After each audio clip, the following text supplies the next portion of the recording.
Chapter 31.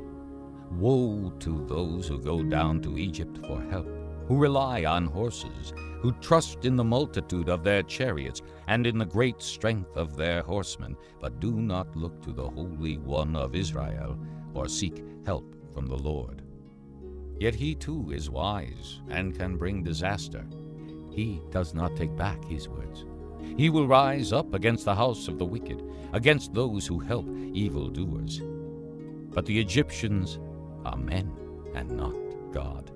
Their horses are flesh and not spirit. When the Lord stretches out his hand, he who helps will stumble. He who is helped will fall. Both will perish together. This is what the Lord says to me. As a lion growls, a great lion over his prey, and though a whole band of shepherds is called together against him, he is not frightened by their shouts or disturbed by their clamor.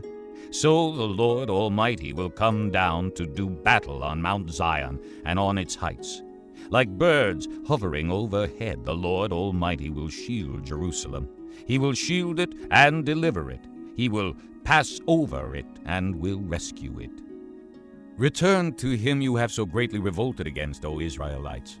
For in that day every one of you will reject the idols of silver and gold your sinful hands have made. Assyria will fall by a sword that is not of man.